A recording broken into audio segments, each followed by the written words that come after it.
Joined now by Rob Williams. Rob, the hockey guy, national sports editor, the Daily Hive, and its Offside Sports Vertical. Good morning. How are you? Doing great, guys. How are you? Yeah, fantastic. Good. Tell me, 4-2, 3-2 on the trip. Is this already a good start for the Vancouver Canucks, or do you need to see more to consider it a good? Our standards are a little lower, obviously, Rob, based on the Octobers we have seen in seasons past. So but usually at the 20-game mark, we are at 20, it's a quarter of the season. But it's still only like November 20th at More that than point. A start, isn't it? I don't know. Rob, you tell us. Yes, but I mean, we're already in the roller coaster of the season, right? Like that first game, everyone's on a high. After that, like what a surprising result against the Oilers. Okay, but they've got to back it up. And then they get the win and everyone's feeling great, but they didn't play that great, but we kind of ignored it. And then game 3, they look terrible and lose. And then the panic starts, right? Because they look bad in 2 consecutive games. And then they lose again after that. And everyone's wondering if these are the same old Canucks. And lo and behold, they rattle off a couple of wins. And now everyone's feeling great again. So is it a good start? Yes. But like, if they lose Friday and Saturday and look bad doing it, we're right back to where we were a few days ago. So we are on the roller coaster of the season. I'll say this: it's not a disastrous start, right? Like even if they lose, even like worst case scenario, like let's say they lose the next 4 in a row. Now they're 2 games below 500. People will be freaking out, but they're still only 2 games below 500. They're not no wins in 7 like last season. They've got to they've got a long way to go before they get to sink to those depths. So yeah, I think so far it's a good start. At the very least, it's not going to be a bad start if you're looking at like first 10 games, right? Could we then just say the next 3 games, the end of October, that constitutes a quote unquote start? Would that be agreeable to my honorable that gets colleagues? To 9 games. That's a weird number. Just give it the 10th game. Come on. All right. 10 games. Seems reasonable, doesn't it? Here's the other question about the start. Do you think that it's sustainable to deploy all of the players like they're currently being deployed? And I think most of that's going to be centered on the defensive pairing of Hughes and Hronek, because they've actually spread out the goaltending level a fair amount. But you could say that about the top 6 to some degree as well, and how much they lean on that. Yeah, I mean, both Hughes and Hronek over 25 minutes a game. Those are tough minutes to sustain. I don't think it's impossible, though. I mean, they're not like 28 minutes. They're like this. Drew Doughty used to be 27 to 30 every night, right? Exactly. So in theory, I think you've got a pair like that that's above the rest, and guys used to playing big minutes. Sure. I mean, the big worry is injury, I think, right? If you're playing them that much, you expose your players to a higher chance of injury. But yeah, I don't think it's like a dire straits kind of thing where you're playing guys 25 minutes. I think that's like, what would we expect Hughes to be at? Like 20, 23, 24 maybe is more ideal. But yeah, you wouldn't bet an eyelash at that. No. Yeah, and he plays a lot of power play time, so that's not power play minutes is not overly strenuous. I wouldn't think on Hughes. So yeah, I'm okay with that. I think that what an interesting development it's been for Hughes's partner this season, right? Like all the Cole McWard talk seems like years ago now. It was always a ridiculous notion, I think, to think that you're going to put a raw rookie on Hughes's pair, and it makes a lot more sense with Hronek. Even though I think we thought stylistically at the start that you want to split those 2 guys up. And I hear you, Rob. Except for Quinn Hughes is going to float just about anybody who you put on that right side. And for me, gentlemen, the question is, well, there's 2 questions, as we've talked about. Can you sustain winning with a loaded up first pair and just trying to get by with the other 2 pairs? But secondly, if you're going to pay Filip Hronek at the end of the year, and he is an RFA to be, and you take a look at his case, he is in line for a hefty raise. If you're going to pay Filip Hronek at the end of the year, do you not need to see him do, not to the Quinn Hughes level, but anchor his own pair and allow somebody else to play on that side who isn't quite as equipped and be the guy on that pair? Does it feel like it should be like an organizational mandate that you're not allowed to put a pending UFA paired with Quinn Hughes, right? Like, because they're going He's to get only paid, RFA. right? He's only Oh, RFA, sorry, in fairness. So yeah, pending free agent and pair him with Hughes. Like we've seen it with Tanev, we've seen it with Shen, and Right. now we've got Hronik, and it's like inevitably you're going to hit career highs if you play with Hughes all season. So yeah, I do think there's that. I mean, hey, like if the Canucks have a pair that works and they can play them, close to half the game, that's a win considering the other guys that they've got. And you've got to, Rick Talk and the coaching staff have got to work with what they've got. So far it's working. I still don't really understand why they didn't give Cole or Susie a shot there, like and give them a real shot on playing their offside, to just be so like stuck, and it's got to be lefty righty given the lefties and righties that you have in your lineup. Yeah, I'm not so sure that was the great idea, because I think that should be your next fallback plan, because like what else do you do if you take Hronik off that pair if you're not going to play somebody on their offside? I mean, I don't think Tyler Myers is the guy. Is Mark Friedman the guy? Don't know about that either. So yeah, they've got limited options on the back end. Talk about the as for, go ahead. well, I was just going to say, you took note of everybody rallying in Canuck Nation. That's the one thing unites us as Quinn Hughes, rallying around Quinn Hughes in the face of Eastern media bias.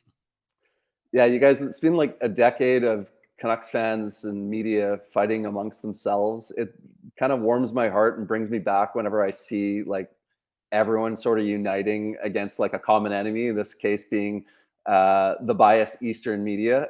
So I absolutely love to see it. Like, nothing against the guys that, that were saying things about Quinn Hughes. And now, listen, I'm one of the people that think that Quinn Hughes is underrated. I had a Norris ballot last year. I had him third on my ballot, so I had him as a finalist. I think he's that good, and he's been even better this season. I do think that year in the Canadian division where he had a poor year defensively is still kind of coloring everybody that way.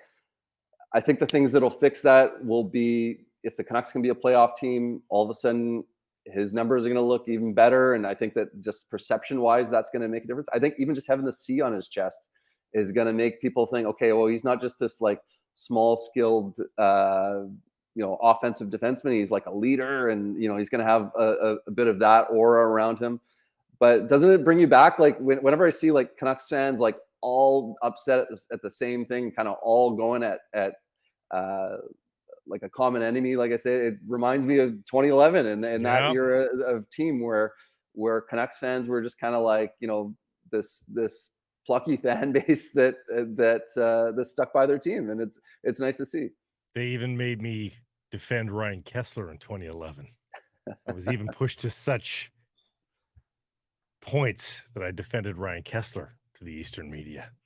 That's where I got to. The other rallying point. Do you guys remember like in 2011, like Tony Gallagher was brought on like a Boston television show? This is like after the finals, and then they like ambushed him with like Sean Thornton. It was like, by the way, Sean Thornton's here. Like they got him after he was already talking about it. Like, man, like that seems like a million years ago. And Tony didn't bat an eyelash. That was the best part. He sat there coolly, calmly, collectedly, and quite frankly, as I said at the time, Tony Gallagher could out-debate Sean Thornton with half his brain tied behind his back. Yes, absolutely. Was that? Yeah, like if you're going to get into a debate with Tony Gallagher, like you better bring the arsenal, and I hope you're experienced in the forum. The only other thing that's rallied Canucks fans over the years is catastrophic injury, and thankfully, I don't think we've seen that with Vasily Podkolzin, but we saw a Canuck Nation rally around that in a moment that very few people were able to see, obviously, in a non-televised game. But good to see that the young Canuck is gramming from his hospital bed with a big smile on his face. So perhaps disaster averted there with Vasily Podkolzin. Yeah, really scary incident. Obviously not many people saw it live, but you can just tell by the way people were tweeting from the game about what they were seeing with Vasily Podkolzin. There was a lot of concern for his health as getting stretchered off the ice and apparently convulsing whatnot on the ice. It's a scary incident. It looked like he hit his head, so we'll kind of wait and see what the prognosis is with him. But yeah, it's nice to see him post an update. Have a bit of that Podkolzin kind of smirk on his face that we've gotten to know. And too bad. I mean, he was really playing well down in Abbotsford too. Like tied for the AHL lead in goals, scoring a goal a game. So hopefully he can get up to full health in not too much time here, and maybe we'll see him in Vancouver before the season's over. I would imagine that we would. Yeah, somehow, some way. Assuming full health. Yeah. I saw the piece that Patrick Johnson did, and Jeremy Colton said, and this was prior to the fifth.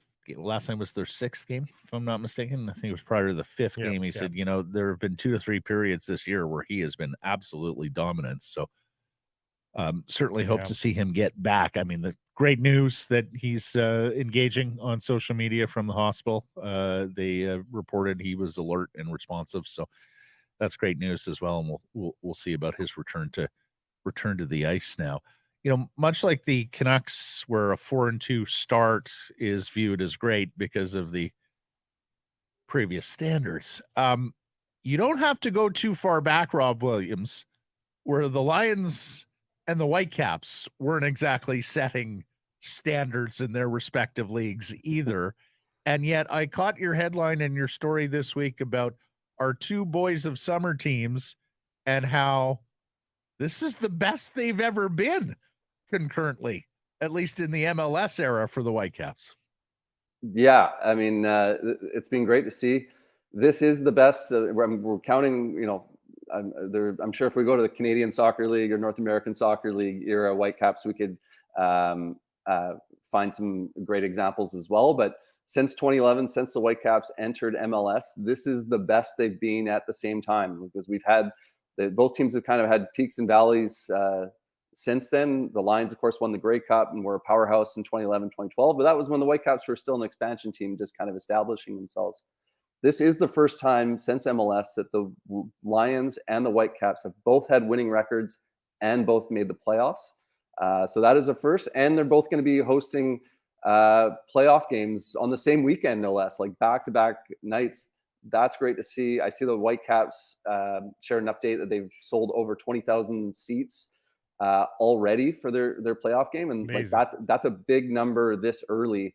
I'm always on, me, I'm always on you're a week and a half out, Rob. I mean, 10 days out to hit 20,000 is really impressive from the Caps. We always talk how I'm on the seat beat, usually referencing the Rogers Arena seats. I'm also on the seat beat for BC Place in terms of number of seats sold, right? Like whenever they open up the upper bowl, it's something that I think fans in Vancouver, it's just like, we just love seeing big crowds at BC Place, because we know how great that stadium can be when it's full, or at least even just the lower bowl, right? When that lower bowl is packed for a big game, like that place is rocking. And I would expect a big crowd from the Lions as well. And, wouldn't it be great if both teams could begin selling upper bowl seats in back-to-back nights, for playoff games? That would be outstanding. And can we please see one of these teams go on a run? Like, let's see a run to the Grey Cup. Let's see a run to, I don't know, if MLS Cup finals. Like,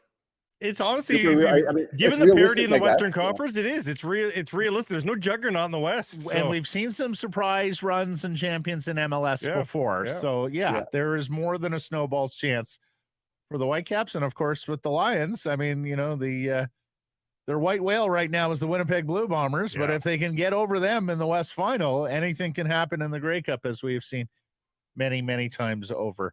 Lastly, Rob Williams, your hero Don Taylor is going into the BC Sports Hall of Fame. Tell us the story about a young, burgeoning, up-and-coming Rob Williams in the media business and how Donnie shot an arrow through your heart that one day. Yeah, I don't know how many people remember this story, but yeah, a young Rob. I guess this was, geez, it had to be over. This is more than 10 years ago now. So I had a blog that not many people read, and just trying to get noticed and just trying to, like, share opinions, right? And one of the things that I did was I would share my opinions on the media. So I'd listen to a lot of TSN 1040 or Team 1040, I guess, back then. And this was around the time that Bro Jake took over on 1040. Yeah. And mornings, pardon me. Yeah. Yeah, and sports fans didn't like it, right? And I wasn't, so I wrote like a really critical review of the Bro Jake show after like the first week. And so not thinking anybody is ever going to read this, like, at all. I don't know how many followers I had on Twitter, but not that many. And all of a sudden I'm seeing these like tweets, and they're like, did Don Taylor, is this really Don Taylor in the comments section of Rob the Hockey Guy? And it was, yeah, this is like robthehockeyguy.com. This is that era. And somebody by the name of DT is just laying into me and I think he starts it off by saying, usually I don't like entertain the pretend media, is what he called me.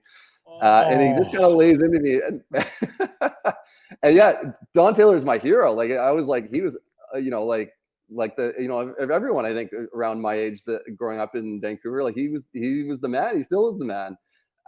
So yeah, I was part like taken aback, but I was also just like, I can't believe Don Taylor noticed me. Like, that was kind of, there was a bit of that in it as well. So yeah, it was a cool moment, because it was like, you're just trying to I don't know, you're just trying to put stuff out there and get noticed. And I guess I was taking shots at his buddy. So, good teammate. He came in there and laid into me. So every time J. Paul McConnell yelled at me, I considered it very flattering. Oh no, that was affection from JP. If he yelled at you, he likes you. Yeah. But he used to call me up screaming, saying, and then, okay, dinner 7:00 at this place. Okay.